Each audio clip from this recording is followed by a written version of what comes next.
Are the Dallas Cowboys making strides to make this defense better going into the 2021 NFL season? Kevin Gray here of 105 Through the Fan. You can follow me on Twitter, Facebook, and Instagram at Kevin Gray Sports. This is the Gray Area right here on YouTube. Make sure you hit that subscribe button right there for the YouTube channel, for my channel here at Kevin Gray Sports. The Dallas Cowboys have already signed Keanu Neal to a one-year, $5 million contract for an opportunity for him to be a linebacker hybrid type of player for this Dan Quinn defense going into 2021. Now they're going to be courting, among others, Malik Hooker and Damontae Kazee, formerly of the Indianapolis Colts and the Atlanta Falcons. Damontae Kazee, a former fifth-round draft pick out of San Diego State, knows Dan Quinn and Joe Witt Jr. very well, playing for that Atlanta Falcon defense over the last few years. Had a torn Achilles this past season, much like another guy who the Dallas Cowboys are bringing in, Malik Hooker, who also suffered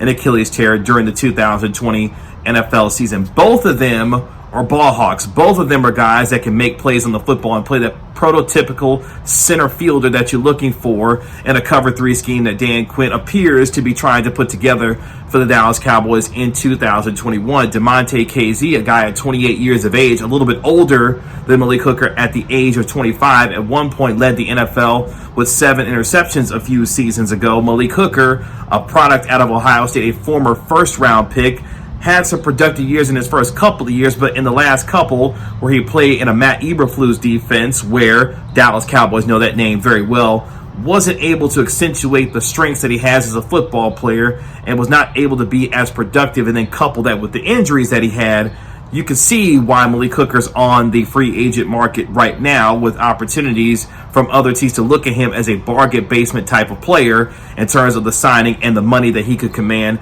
a very low amount, maybe $2 to $3 million for a one-year prove-it deal. But at the same time, this signals, at least in the interim, that Dan Quinn has a very loud voice in this room for the Dallas Cowboys, already bringing in Keanu Neal, who has the opportunity to play some weak side linebacker, to play a little bit in coverage, to take Jalen Smith out of coverage, to give this defense a little bit more flexibility, while also bringing the pain at the strong safety position alongside Donovan Wilson, who his emergence last year for the Dallas Cowboys was a pleasant surprise. So the Cowboys appear, at least on its surface, to be making the kinds of moves that modern NFL folks who watch this team have been begging this team for years to do.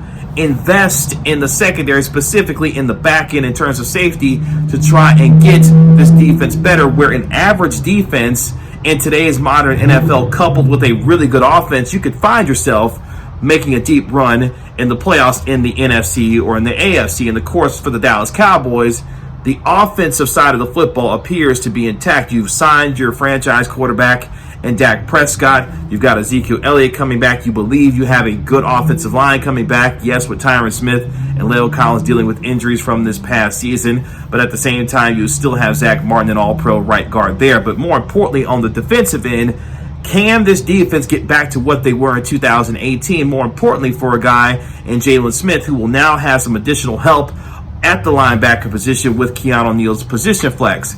But for Damontae Kazee, Malik Hooker, Jaron Kearse, whomever the Cowboys decide to bring in, it appears that there's a signal that things are changing from a defensive philosophy standpoint. And it should, especially in a year where the free agency squeeze and the middle class of free agency is getting squeezed due to the salary cap being reduced to the $182.5 million going into 2021. A lot of great talent still available, not only at the safety position, but also at corner. You still got guys like Malcolm Butler and Richard Sherman, among others, that are available in this free agency class at the cornerback position, which the Cowboys still have to address.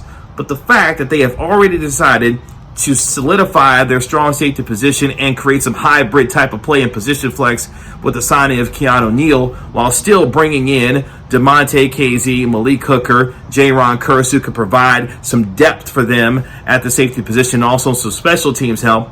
You can see the direction somewhat of where this Dallas Cowboys defense is going. At least with the signing of Keanu Neal, it signaled to me that there's going to be a physical identity that the Dallas Cowboys are going to try and develop going into 2021. When you have a hard-hitting safety linebacker type in Keanu Neal, coupled with what Dan Quinn used to have in the Legion of Boom defenses in Seattle with the Cam Chancellors and the Richard Shermans, the Byron Maxwells, the Earl Thomases of the world, a physical smash mouth defense that could make plays on the ball and turn teams over, creating opportunities for this offense, and the Dallas Cowboys specifically now going into 2021, was an opportunity to put a lot of points on the board. We know that last year when Mike Nolan tried to install his hybrid 4-3 scheme and what he was, or 3-4 scheme and what he was trying to do, and it did not work out well with respect to how this defense played, not having the accountability on defense, missing assignments, DeMarcus Lawrence trying to stand up and do things that he wasn't accustomed to doing. You see now that this team and the Dallas Cowboys is getting back to more of a traditional skill set for them based on the players that they have available.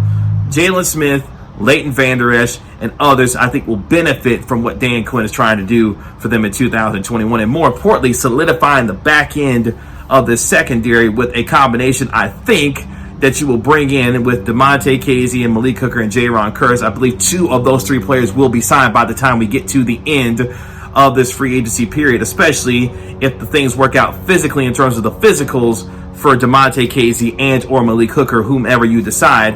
I personally would like to see Malik Hooker come in for the Dallas Cowboys. He gives me the Earl Thomas light vibes, if you will, with his ball hawking skills. The more upside to me resides with Malik Hooker at the age of 25. Yes, both of them coming off the same Achilles injury, but at the same time running a similar defense that he did at Ohio State with Greg Schiano as their defensive coordinator, getting him back into a system that accentuates his skill sets better than what it did in Indianapolis these last couple of years under Matt Eberflus, who I think gives the Cowboys the best opportunity to maximize the potential of a Malik Hooker versus a Damontae Kazee, who, yes, may be a little bit better football player now and the experience being there at 28 years old, but wondering if the upside is still there for him given what you experienced from him over the last couple of seasons with the Atlanta Falcons. To me, you can't go wrong with either Kazee or Malik Hooker, but if I'm picking a guy in Malik Hooker who I know can get his hands on the football, make plays in that back end of the secondary, and would get back into a defense with the kind of upside that he has at the age of 25 to be able to make an impact on this team